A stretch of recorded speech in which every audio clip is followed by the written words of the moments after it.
we can use this guillotine dilemma, a combination of a choke and a sweep, to get our partner to make the wrong decision, and we're either going to capitalize with the choke or the sweep. Is the difference between a problem and a dilemma is a problem has a good solution.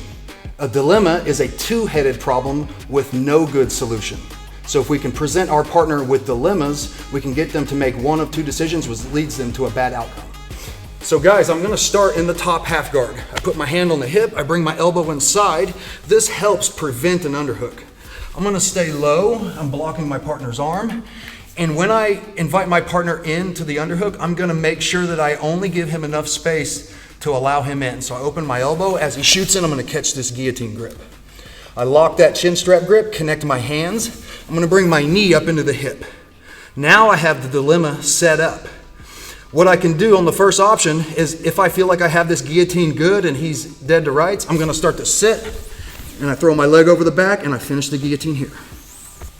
Option number two in this dilemma, I'm doing the same thing. I'm blocking the hip, I'm staying low, I invite my partner in, I catch this chin strap grip, lock in this tight guillotine. Sometimes as I'm sitting, I feel this guy come up and start to defend his neck. Here is where I have to create the dilemma. I'm gonna use the threat of this butterfly sweep to make him make a choice. He's either gonna keep protecting his neck and he'll go over for the sweep, where I can come over, mount, and finish. The next option is I have my partner, I'm controlling the guillotine, I bring my knee up. This time as I sit, my partner's defending his neck, but when I go to sweep him, he's gonna deny the sweep by posting his arm. When that happens, I throw my leg over the back, connect my legs, finish the guillotine. Ankle pick from a collar tie. First things first, I'm entering my collar tie safely. Because I'm gonna be collar tying with my lead leg hand, I'm gonna do this by first taking bites up the arm. 2 hands on one wrist, elbow pointing in. Now if she shoots, I can feel everything coming with my forearm. Second is that I'm gonna get my hand, my palm to her armpit versus her elbow where her whole arm will move. This is gonna move her whole body. My goal is to get her back leg forward so that I'm not shooting across her body and I'm not shooting to her back leg. So I do that by circling and changing my level at the same time. My next goal is to get her head to her knee to run through this. So from here, pull and drop my level at the same time, and I'm gonna use that strong forearm frame to shove across as I drop my pinky to the mat. One more time. Wrist, collar, inside tie, pull and drop and shove through, moving her ankle past my hip line. Today we're going to be going over one of my favorite judo sweeps. So this is going to be a back trip. So we're going to work on some ways to get to the back trip off of an underhook and inside wrist roll. It's really one of my favorite takedowns. It's very versatile, can be used in many different situations, but I'm just going to show you how I get to it from the open. When I'm doing my back sweep, one of my favorite things to do is focus on hand fighting. If I can control someone's wrist, I feel very comfortable doing foot sweeps on them. So the first grip I'm going to go for in my back sweep is an outside wrist. So I'm going 4 fingers over the top and grabbing. As I grab, I pull the wrist to me and I throw my elbow inside. As I throw my elbow inside, I release the wrist and come in as I break to the corner. When I break to this corner, I want to be facing the same direction as my partner, right? So I can start almost running with them while grabbing the hip. So kind of in fluid motion, it comes 1, 2. From here, I'm really powerful. I pull him to me with the hip.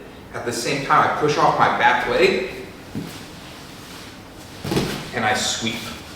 So on this sweep, I'm coming here kind of like our traditional foot sweep, like a Diashi Barai or a Kuriashi Barai, where I'm crossing my center lane.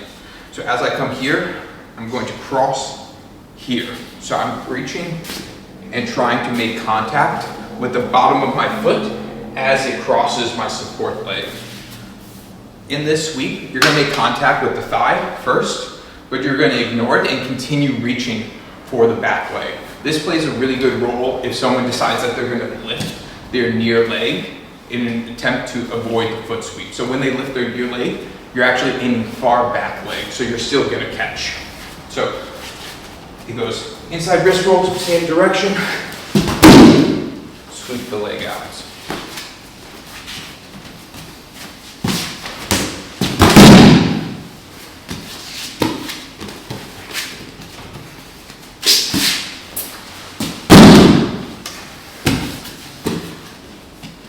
One thing I would like to bring up is I have a static partner right now, and when we're doing this drill live, most of the time your partner won't stay static.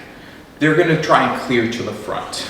So as I'm coming in here and going for this hip, they're going to clear around the front and start trying to face me, right? They want to return to this status quo. So a lot of the times when I perform this sweep live, I never actually am able to secure this grip here. When I'm going live, I reach for it, and then I go for the sweep as they clear. And since they are clearing quickly in front, I'm still able to catch the sweep. Additionally, to the addition, this can be used for the underhook for the same purpose, but the seatbelt grip is much stronger, so I tend to shoot there first and underhook if I can't. Fun move, give it a try.